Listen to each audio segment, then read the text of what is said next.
because I believe so strongly in the message of public television. I believe so strongly in the idea that we have a spiritual deficit in this country, and that we don't have an information deficit. There's plenty of that, but there's a deficit of spirit, a deficit that says there's not enough of us that feel connected to the highest and the greatest part of ourselves. And these top 10 principles that I have put together here for this program, you might want to jot down. You might want to go into your desk and just take out a little piece of paper. But I think if you practice them and look at them and see them, they come from someone who's had a burning desire, but has also been living a life in which I have felt independent of the opinions of others in terms of whether or not I should or shouldn't be doing that. There's something that I allow to consult myself, within myself, rather than looking outside to see if this is right or not. And so let me just I'll number them and I'll go through them and I'll give you some examples of them, and you decide whether they're to your liking or whether they work or not. The first of these principles came from a Vedantic scholar in the 10th century. His name was Tilopa.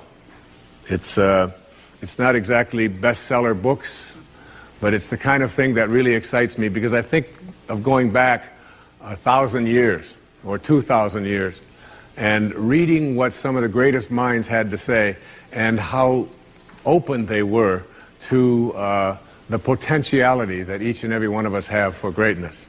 And this first principle says, as Tilopa put it, have a mind that is open to everything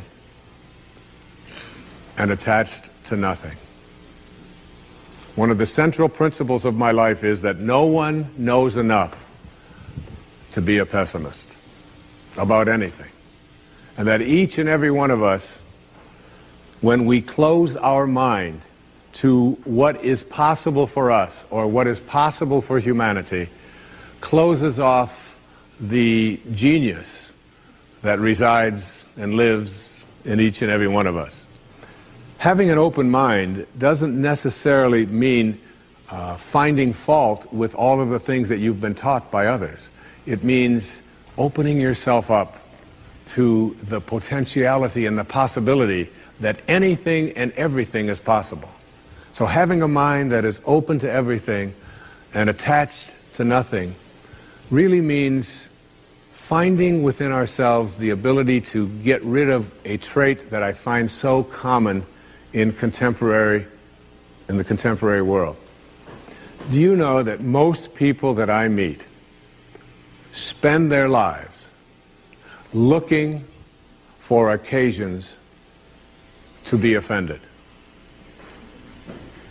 They actually are out there hoping that they can find some reason to be offended. And there's no shortage of reasons. They're out there everywhere. The way this person dressed, what this person said, they turn on their TV, they hear the news, they're offended by this, someone used language that they didn't like, someone doesn't share the same customs that you, and people all day long. In fact, if you keep track tomorrow, you will find probably 100 reasons that you can go around being offended. But a mind that is open to everything and attached to nothing is a mind that says, I'm never looking for anything to be offended by. And that whatever anybody else out there has to say, my response to that is, that's an interesting point of view. I've never considered that before. I remember being interviewed for a morning television show, and the woman that was interviewing me said, how does it feel to be talking to audiences where people have all of these strange beliefs, these weird things that they come to? And it intrigues me, because one of the things that Emerson said is, in one of his very first essays, he says the first thing we have to say respecting what are called new views here in New England, where we are right now, is that they are not new, but the very oldest of thoughts cast into the mold of these new times. And that was in 1842. He was speaking about that. And this woman asked me the question. She said, doesn't it offend you that there's people out there and they're talking about people using crystals to heal somebody. And I remember my response. My response was that if I've got hemorrhoids and somebody out there is convincing me that crystals are going to heal them, I'm ordering crystal chairs. Why not? I mean, all you have to do is understand something called a placebo. And what is a placebo? It's nothing more than a convincing belief. If I hand you this pill and say this pill is going to cure your arthritis, and you take it and the pill is just a sugar pill, but your arthritis disappears, I'm into buying those placebos. Where can I get some of those placebos? And it's true of everything. And it's when you think about all the things that we enjoy and what our life is like, it took people who had a mind that wasn't closed to allow us to make the progress that we've made. Progress is impossible if you always do things the way you've always done things. But the other word in this, what Talopa said, is be attached nowhere. Be attached nowhere. Attachment really means I am deluding myself into a belief that if I can't have or if I can't do this or that thing, then somehow I am going to become immobilized. So an open mind that is detached.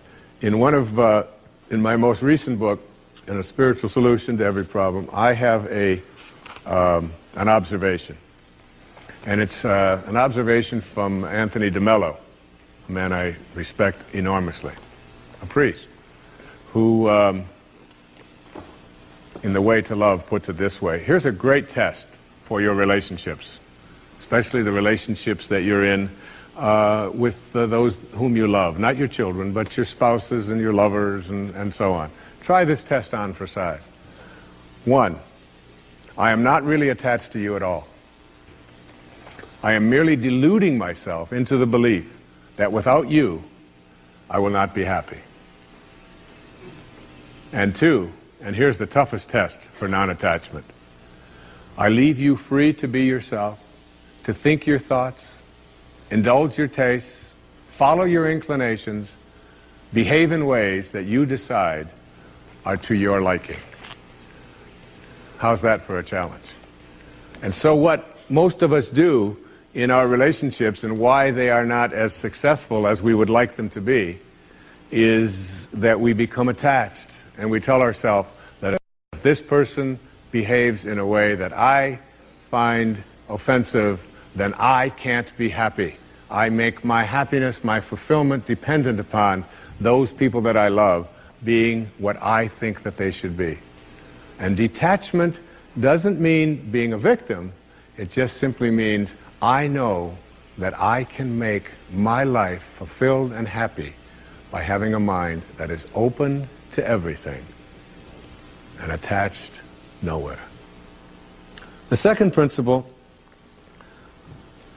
is a very simple principle. It says you can't give away what you don't have. Now it sounds ridiculous, okay? But it's more than what meets the ear as you hear this. You can't give away what you don't have. People who are not good at giving away love can't give away love because they don't have it to give away. If I want to give you a dozen oranges, I can't give you those dozen oranges unless I go out and pick up 12 oranges someplace. Otherwise, all it is just empty rhetoric. And the same thing is true of virtually everything in your life. You can't give away love for others if you don't have love in here to give away. If what you have in here is contempt, if what you have in here is anger, if what you have in here is fear, then these are the things you're going to be giving away in your life. And I've often thought, and I really believe very strongly that there's a law, sort of a law in the universe. I call it the law of attraction. And the law of attraction is one that works like this. You get back from the universe, from the world, what it is that you put out there in the world. And if you're putting out there into the world that I am not worthy of attracting something beautiful into my life, that the universe will respond back to you with exactly that message.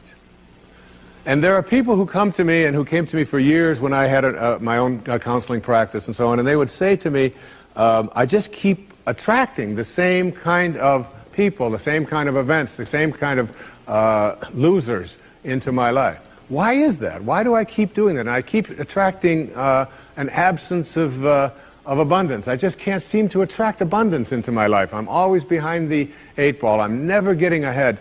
And I suggested to them, I said, did it ever occur to you that that's the very kind of message you're sending out to the world and out to the universe? That the ocean of abundance is there.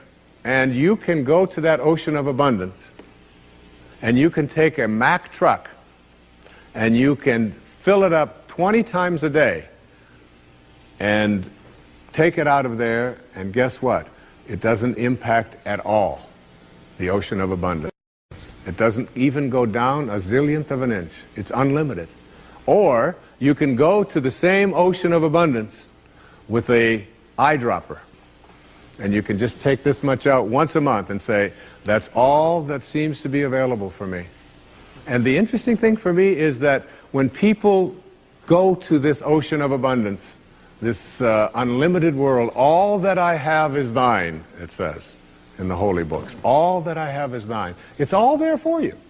But if you believe inside that it's limited, that you can only get so much, that other people are going to get it before you do, then you'll find yourself creating that very same thing.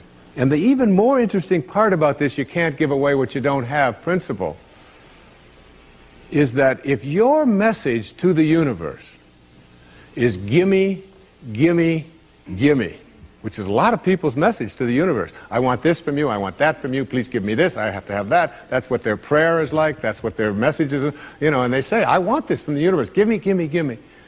The universe's response back to that kind of a mentality is exactly the same. The universe will say right back to you over and over again, gimme, gimme, gimme. And you'll find yourself never ever arriving, but always being in a state of striving, always feeling as if you're being neglected, never feeling as if you have enough, always feeling as if you're being shortchanged, because you're constantly under the pressure to give, to get back what the universe is demanding from you. And the interesting thing about all of this, the irony of this, is that if you shift that and you say to the universe, to the world, how may I serve? How may I serve? The universe's response back to you is, how may I serve you? How may I serve you?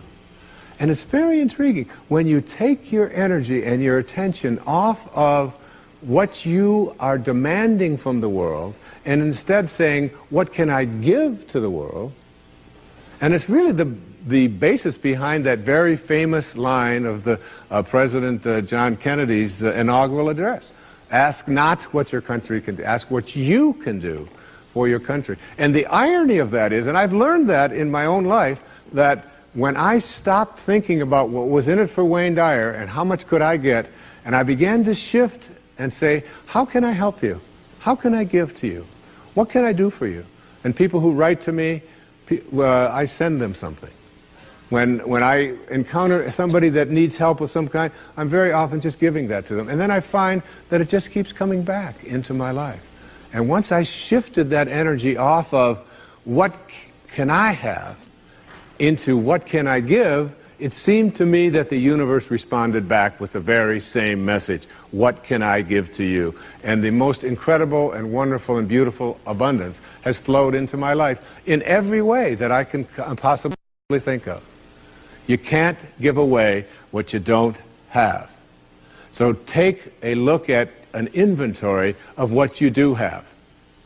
How much do you love yourself? How much kindness do you have in you? How much peace do you have in you? How much joy do you have in you? And if you're able to give that away as many times as you can in a given day, watch and see how much more of that continues to show up and come back in your life. Okay? The third principle is one of my very favorites. It's called, there are no justified resentments. And this is a very difficult principle for many people to get, but one that I believe very strongly in. I was in a group one time of drug addicts and alcoholics. And I was one of the people that was a sponsor and leading this group. And the sign on the wall said, "There are no justified resentments in this group." And what I said to that group that night was, no matter what anybody says to you here, no matter what kind of anger comes directed towards you, no matter how much hate you may encounter showing up in your life, there are no justified resentments. Meaning that if you carry around resentment inside of you about anything or about anyone, and I'm talking about the person that you lent money to and hasn't paid you back, I'm talking about the person in your life that you feel was abusive in your life, I'm talking about the person who walked out on you and left you for somebody else.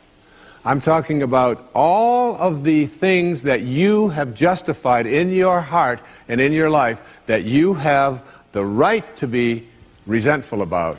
And I'm suggesting to you that those resentments will always end up harming you and creating in you a sense of despair.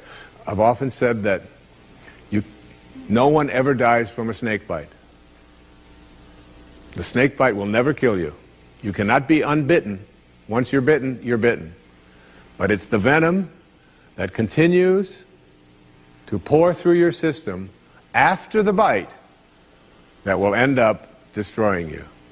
So now you have to take a look at all of the resentments that you may have in your life. And I'd like to suggest to you that I think there is a wonderful metaphor for this that I have created in my life for how to make this work. And I think that Regis Philbin is the one who's responsible for it, all right? My buddy Regis.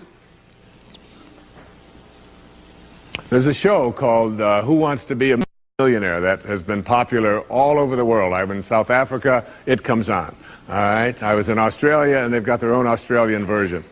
And in Greece, they have the Greek edition of Who Wants to Be a Millionaire. And basically, this show has two levels that you have to get to. Now, the first level is the $1,000 level. And at the $1,000 level, you basically have to answer a question like, on your hand, you have some digits. Those digits on your hand are called your feet, your nose, your ears, your fingers. And everybody who ever goes on the show has this horrible dread that they're going to go out on one of those questions, right? So basically, in order to get to the $1,000 level, all you have to do is answer 5 pretty simple questions in order to get to the $1,000 level. Now, on this program, the $1,000 level for you in this metaphor means that you will leave with something if you get this. At least get this. This is the $1,000 level.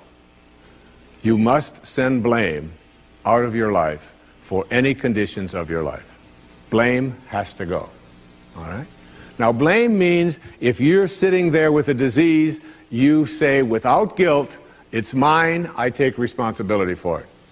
This means that if you have been through any tough circumstances in your life, this means if you have a minimal amount of financial security in your life, this means if your children don't get along with you, this means that if your neighbors are taking up a petition to get you out of the neighborhood, whatever it might be that's going on in your life, you name it, and everybody across this great country and across this world has a series of these things that you're willing to say, I am here because of the choices that I have made right now. I'm willing to say that.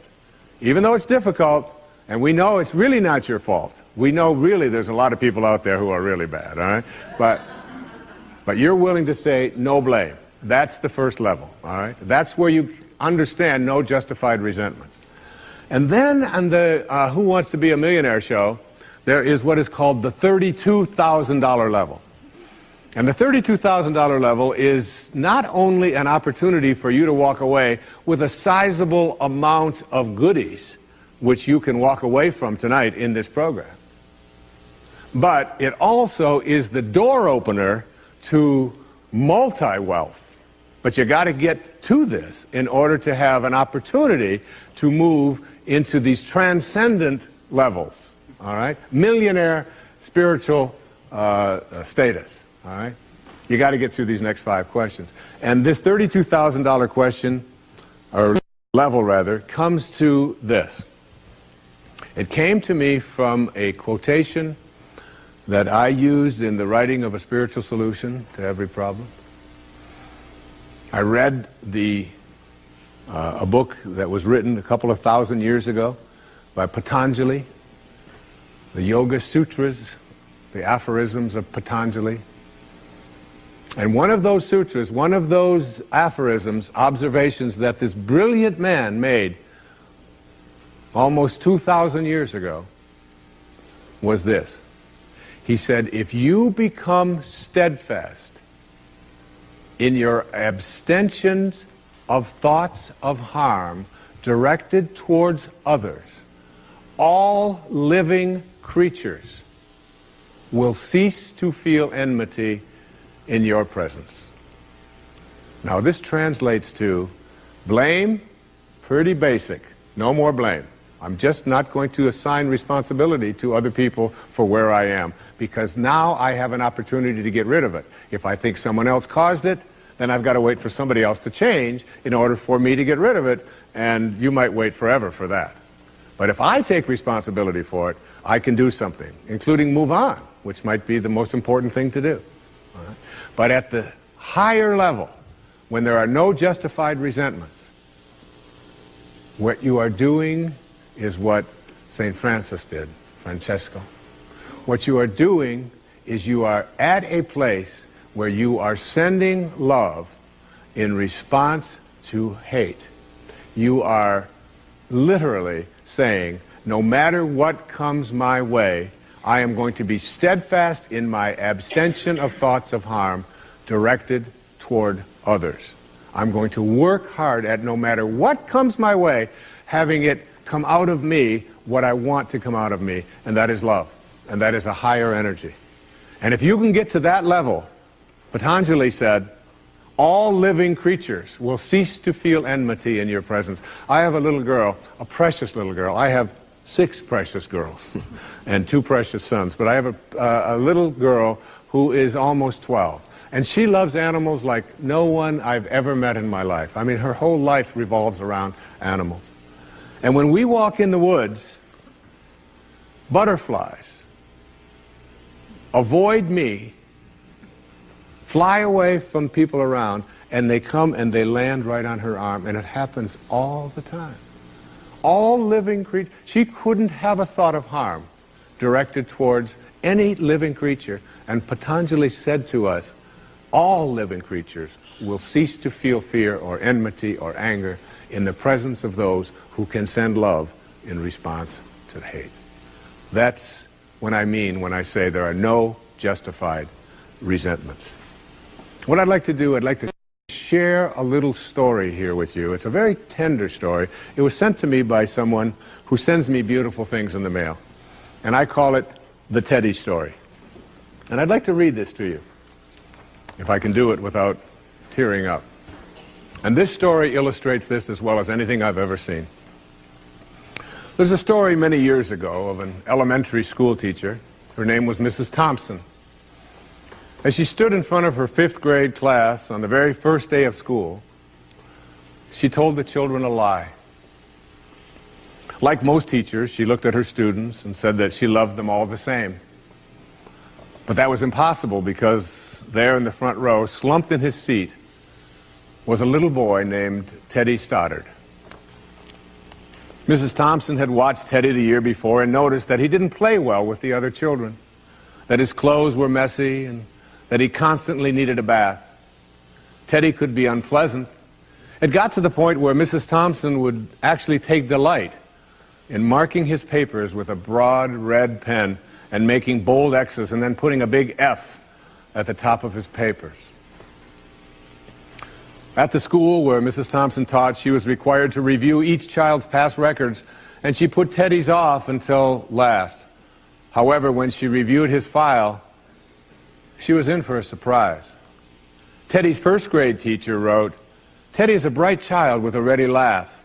He does his work neatly and he has good manners. He's a joy to be around." His second grade teacher wrote, "Teddy's an excellent student, well liked by his classmates, but he's troubled because his mother has a terminal illness and life at home must be a struggle." His third grade teacher wrote, "His mother's death has been hard on him. He tries to do his best, but his father doesn't show much interest, and his home life will soon affect him if steps aren't taken." Teddy's fourth grade teacher wrote, "Teddy's withdrawn and doesn't show up much interest in school. He doesn't have many friends, and sometimes he even sleeps in class." By now, Mrs. Thompson realized the problem, and she was ashamed of herself.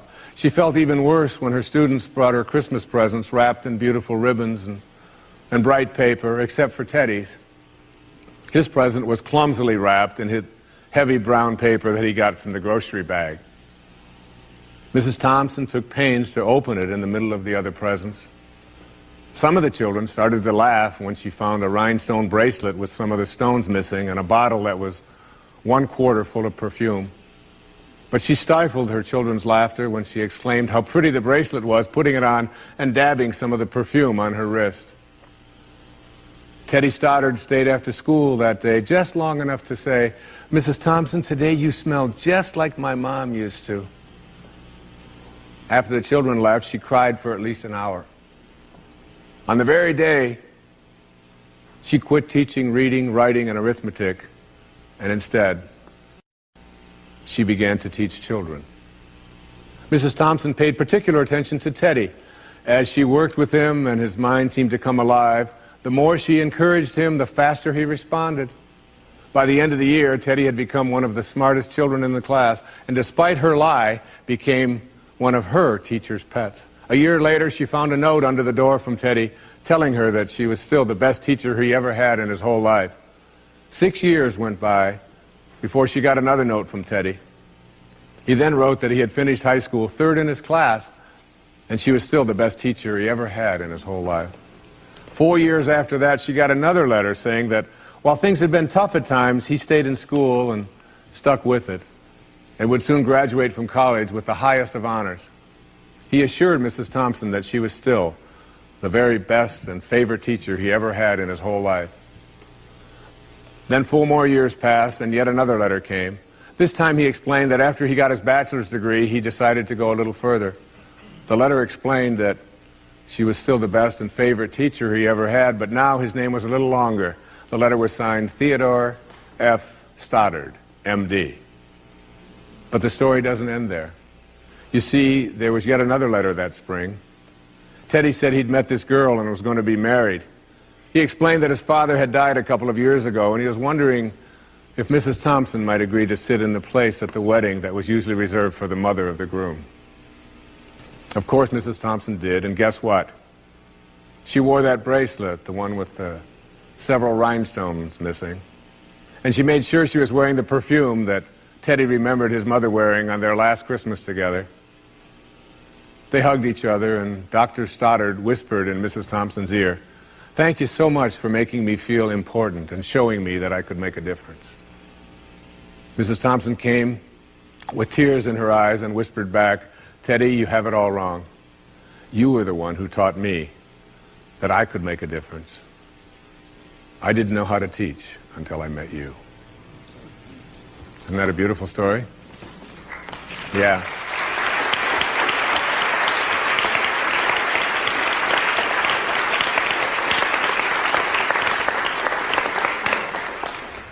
That symbolizes there are no justified resentments.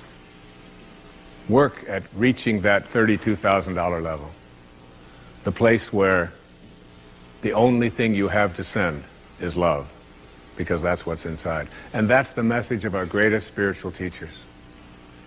That's all they ever had to give away. The next principle I call don't die with your music still in you. And who better to quote than Thoreau right here in Concord when he talked about some of us hear a different drummer and we must march to the music that we hear. But all of you, everybody watching, everybody here in this beautiful parish, all of you have some music playing. And all of you have a heroic mission. There's no accidents in this universe. We all show up here with a purpose.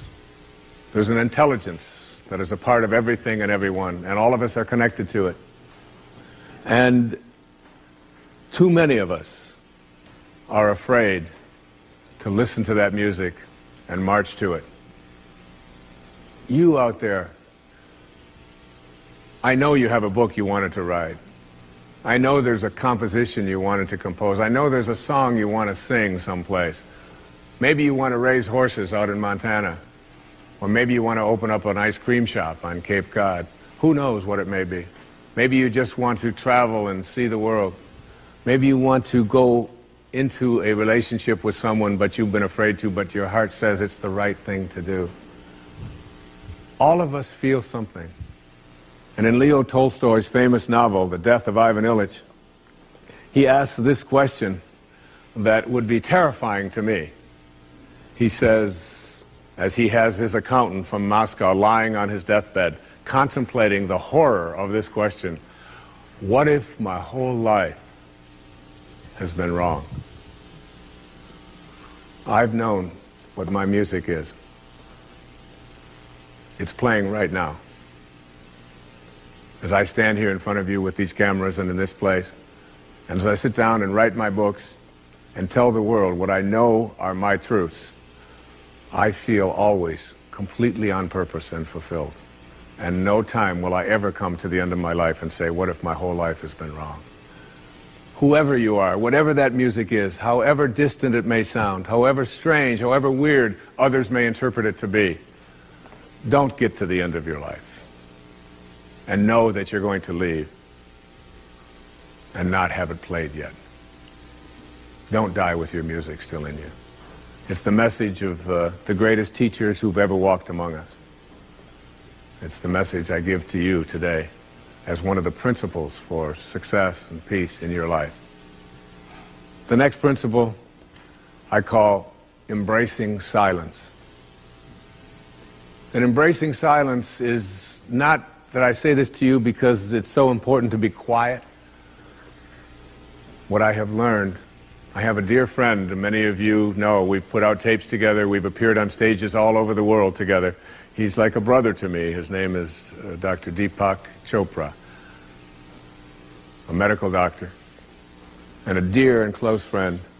And whenever anything is going on in my family, if I'm having a problem with one of my children or in my own life, and if I call him up and I'll say, Deepak, or his wife Rita, I'll say, Deepak, what do you think I should do? He always has the same answer, meditate. I'll say, yes, Deepak, I understand meditate, but I said, what do you think? He said, Wayne, go deep inside and meditate. Always meditate. I'll say, will you put Rita on? Wayne, meditate. I say, all right. And you know, I've learned a lot in meditation. But what I know most about getting quiet and getting peaceful is this, that there's only one power in the universe, and it doesn't matter what you call it. You can call it soul, spirit, consciousness, God. You can call it Louise. You can call it anything that you want. But as Alan Watts said, you can't get wet from the word water. It's not what we call something that gives it its substance. And this one power, this one force that flows through everything and allows everything to be, is indivisible. You can't cut it in half. You can't divide it. It's one. It's knowing the one. And everything in your life is almost always given a division. Male, female, young, old, tall, short, black, white, good, bad, up, down.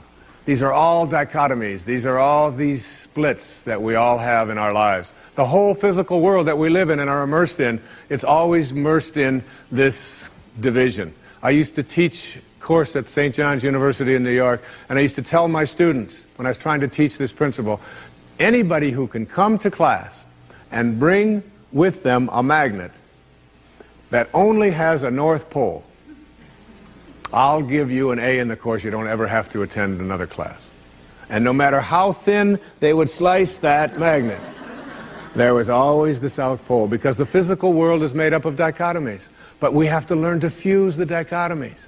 And in fusing the dichotomies and blending the one, that's what silence does for us. That's why embracing silence is so powerful. Because no matter how many times you cut silence in half, it's like zero. You still only get silence. In Zen, they say it's the space between the bars that holds the tiger. And it's the silence between the notes that makes the music. These words that are coming out of my mouth right now come out of the silence. And finding that silence and embracing it means that you go to the place within you that you cannot divide. Just like you can't divide the source, the one, the spirit. You can't divide that either. It's only one. So when you go into your silence and you begin to practice meditation and you begin to make this a part of your life and embrace silence, what you discover is this is where you'll come to know your source. You'll make conscious contact with your source. I can't tell you how many people that have come to me who have suffered from serious illnesses, who've been given diagnoses that it's terminal and that you can't do it, who have gone out to the wilderness and have decided that I am going to commune with nature. And the transcendentalists, Thoreau and Emerson, they believed that nature was our source and that we were all products of nature. And if you can get back to your source, if you can get back to that feeling of being with spirit, that's where healing can take place. And I've had wonderful stories of people who've told me that it was when I began to embrace that silence that I began to feel more connected to my source. Embrace silence because it's a way to come to know God, to know your source. Both are indivisible. And the only experience you can have in your daily life that even comes close to a spiritual awakening is silence. The next principle I call giving up your personal history. And I learned it from a man named Carlos Castaneda, who once said that one day, he said, I finally realized that I no longer needed a personal history. And just like drinking, he said, I gave it up. And that, and only that, has made all the difference in the world. You know the nice thing about giving up your personal history? Is that if you don't have a story, you don't have to live up to it. All of us have these bags of manure that we carry around with us, called our past. And the people who have done things to us, and the events and the circumstances, all of this stuff that we use and we bond to. And we bond ourselves to these wounds of our past, and we identify ourselves on the basis of these wounds. And every once in a while we set it down and we reach in there and we smear it all over ourselves. And then we wonder, why does my life smell so bad? I don't understand this. When in fact, the now, this moment, merging yourself into the now, means that you may have been in a relationship. I had a woman from Holland who came over to see me, whose husband had left her after 25 years. She had 4 children. And she just had been on the verge of suicide. And she was losing weight, and she was depressed, and she was taking all kinds of drugs for it. And she was getting sicker and sicker because she just couldn't get over it. And she came to a book signing that I was doing at a bookstore down in Florida. And she said, you've got to say something to me. You've got to say something to me that will help me to get over this. And I told her this line. I said, give up your personal history. Merge yourself here, now, into this moment. And those 25 years are something, if you want to understand how to do it, think of your past as, oh, this hat. And this is your past. Now, you can't just set this thing down over here and walk away from it and give up your personal history, because you'll always have it there to look back at. What you do is you pick up your past and you embrace it. You understand it, you accept it, as I had to go through these things that I had to go through in order for me to get to this place today, and the evidence for that is that I did. You don't need any more evidence. You did. And then you toss it. You toss it. You embrace it, and you toss it. And you merge into the now by giving up your attachment. And some of you have heard me use the metaphor of the wake. Alan Watts talked about the wake is not what drives the boat. The wake is just a trail that is left behind. That's all it is. And so is the wake of your life. And the wake doesn't make the boat go, and neither does the wake of your life, the reason why your life is going in the direction that it is. The wake is a trail that is left behind, and it's an illusion to believe that it is the cause of your suffering or your struggles or your difficulty. Give it up. Let it go. Embrace it, understand it, get help doing that if you must, and then move into the now. The next principle I call, it's from a line of Albert Einstein. He said, you can't solve a problem with the same mind that created it.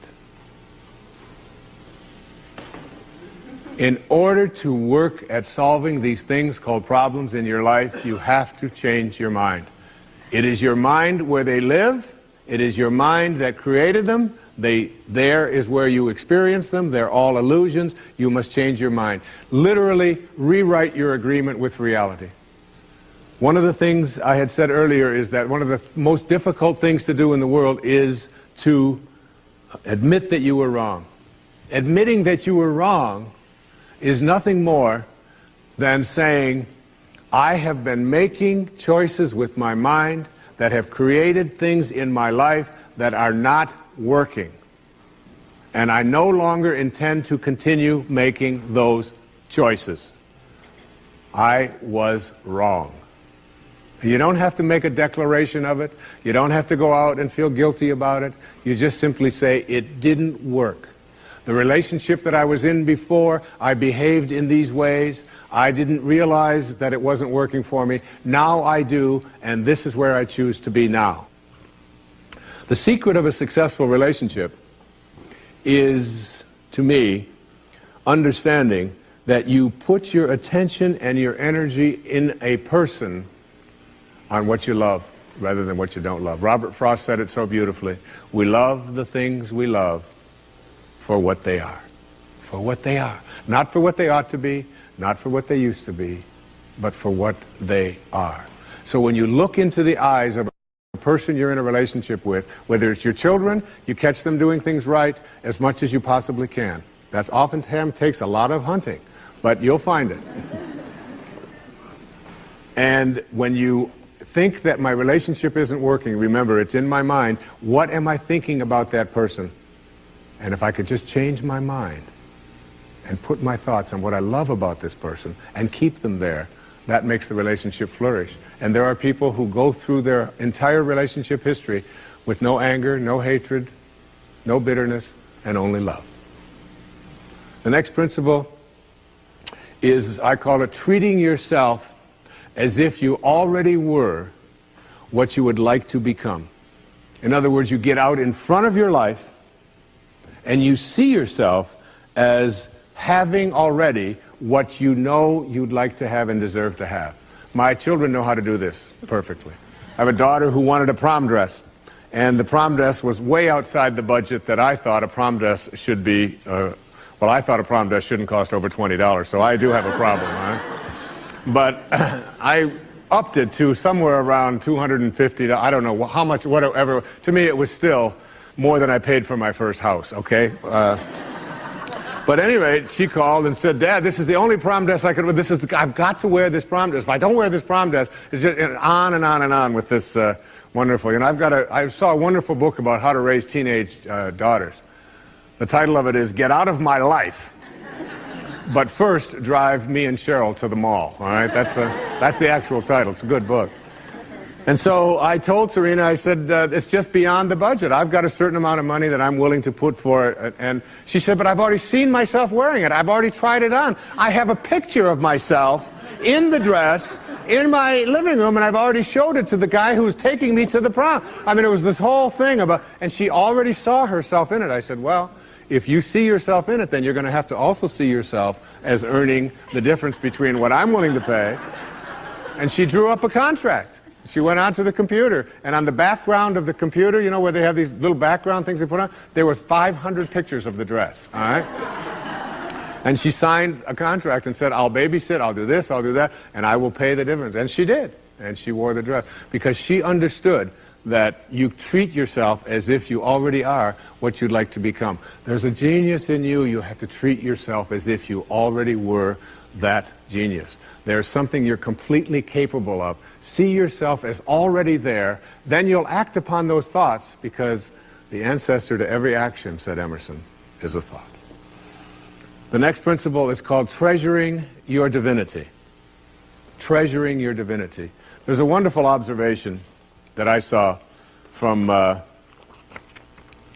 Emerson in Self-Reliance. It's about trusting your divinity, knowing that you are connected to your source, knowing that you are a divine creation and that there are no accidents. He said, a man should learn to detect and watch that gleam of light which flashes across his mind from within, more than the luster of the firmament of bards and sages. Yet he dismisses without notice his own thought, because it's his own.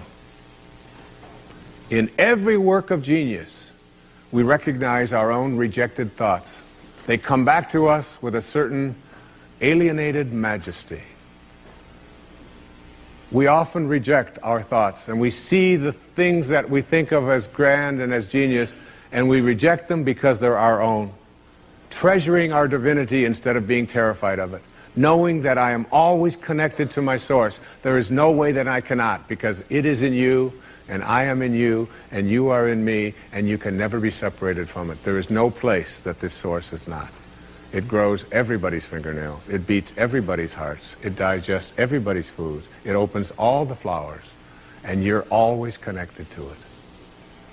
And finally, the last principle I call wisdom is avoiding all thoughts which weaken you. You know, every thought has an energy, just like everything else in the universe. And if you have a thought of shame, it will weaken your muscles. And what is your heart but a muscle? If you raise a child who believe in shame and feel ashamed of themselves, every time they think that shameful thought, they will be weakened. And if you have a thought of fear, and if you have a thought of stress, and you have a thought of anguish and anxiety, all of these thoughts and many more are the thoughts that will always weaken you. When you are having a thought that you know is disempowering you, shift it. Shift it to one that is empowering rather than disempowering. And the thoughts that empower are thoughts of neutrality and willingness and love, and ultimately thoughts of divinity. And when you see a troubled person who is out there struggling at the highest level of unity consciousness or God consciousness or spiritual consciousness, you recognize yourself in all that you see. There, but for the grace of God, go I. And I am connected to that person. Changing your thoughts. I appeared on the Tonight Show many years ago, several times, quite a few times. And I remember coming home from the Tonight Show, and I was walking along the beach, and they had taped the show the night before, and I was out for a walk, and a woman who lived in the Northeast stopped me, and she said, "Didn't I see you last night on the, how could you be here?" I said, "Well, I flew the red eye, and I was walking along." And she said, "You know, we're moving down here." She said, what are the people like here? What's it like? And I said to her, I said, well, what are they like where you live? She said, well, she said, I live in a very big city. And she said, they're very pushy.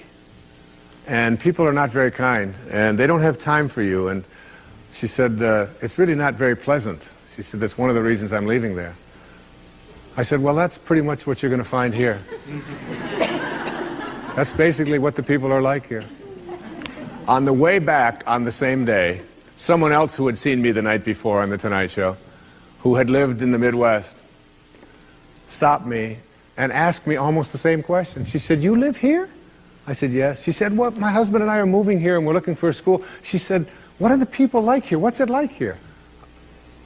I said, what are they like in Chicago where you live? She said, it's the Midwest. She said, people are very friendly, they're open, they open their homes to you, they're very loving, they're very kind. She said, it's a wonderful place. She said, I love that, I'm going to really miss that. I said, that's pretty much what you're going to find here. It's what you expect, it's what you think about that expands. It's what Emerson taught us. The ancestor to every action is a thought. Change your thoughts, and you change your world. Change your expectations, and you change around what you begin to manifest and see showing up in your life. Thank you very much.